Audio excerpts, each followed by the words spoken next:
முதல் வாசகம். மானிட மகனின் ஆட்சியுரிமை என்றும் உள்ளதாகும். இறைவாக்கினர் தானியேல் நூலிலிருந்து வாசகம். அதிகாரம் 7 இறைவசனங்கள் 13 முதல் 14 முடிய. அந்நாள்களில் இரவில் நான் கண்ட காட்சியாவது, வானத்தின் மேகங்களின் மீது மானிட மகனைப் போன்ற ஒருவர் தோன்றினார். இதோ, தொன்மை வாய்ந்தவர் அருகில் அவர் வந்தார். அவர் திருமுன் கொண்டு வரப்பட்டார். ஆட்சியுரிமையும் மாட்சியும் அரசும் அவருக்கு கொடுக்கப்பட்டன. எல்லா இனத்தாரும் நாட்டினரும் மொழியினரும் அவரை வழிபட வேண்டும். அவரது ஆட்சியுரிமை என்றும் உள்ளதாகும். அதற்கு முடிவே இராது. அவரது அரசு அழிந்து போகாது. இது ஆண்டவரின் அருள்வாக்கு. இறைவா, உமக்கு நன்றி. பதிலுரை பாடல்.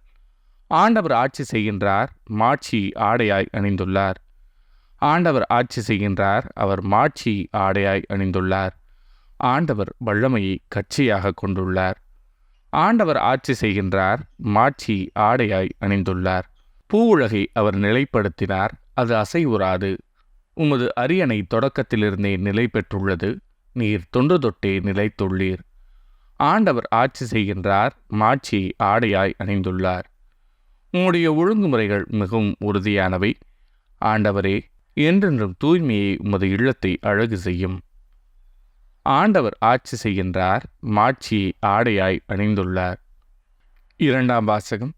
மண்ணுலக அரசர்களுக்கு தலைவர் நம்மை குருக்களாக ஏற்படுத்தினார்.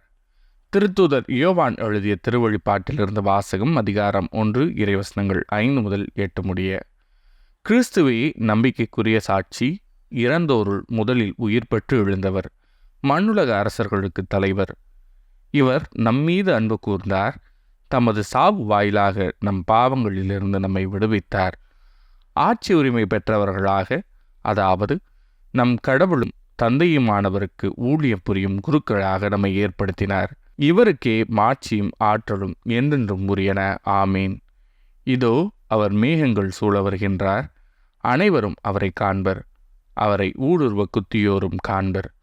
அவர் பொருட்டு மண்ணுலகின் குலத்தார் அனைவரும் மாரடித்து புலம்புவர். இது உண்மை. ஆமீன். அகரமும் நகரமும் நானே என்கிறார் கடவுளாகிய ஆண்டவர். இருந்தவரும் இருக்கின்றவரும் வரவிருக்கின்றவரும் எல்லாம் வல்லவரும் அவரே. இது ஆண்டவரின் அருள்வாக்கு. இறைவா, உமக்கு நன்றி. நற்செய்தி வாசகம். அரசன் என்று நீர் சொல்கிறீர்.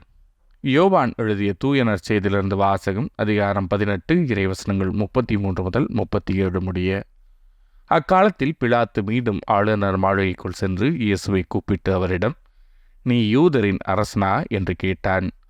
இயேசு மறுமொழியாக, நீராக இதை கேட்கிறீரா, அல்லது மற்றவர்கள் என்னை பற்றி உம்மிடம் சொன்னதை வைத்து கேட்கிறீரா என்று கேட்டார். அதற்கு பிலாத்து, நான் ஒரு யூதனா என்ன? உன் இனத்தவரும் தலைமை குருக்களும் தானே உன்னை என்னிடம் ஒப்புவித்தார்கள். நீ என்ன செய்தாய் என்று கேட்டான். இயேசு மறுமொழியாக, எனது ஆட்சி இவ்வுலக ஆட்சி போன்றதல்ல. அது இவ்வுலக ஆட்சி போன்றதாய் இருந்திருந்தால் நான் யூதரிடம் காட்டிக் கொடுக்கப்படாதவாறு என் காவலர்கள் போராடியிருப்பார்கள். ஆனால் என் ஆட்சி இவ்வுலக ஆட்சி போன்றதல்ல என்றார். பிலாத்து அவரிடம், அப்படியானால் நீ அரசன்தானோ என்று கேட்டான்.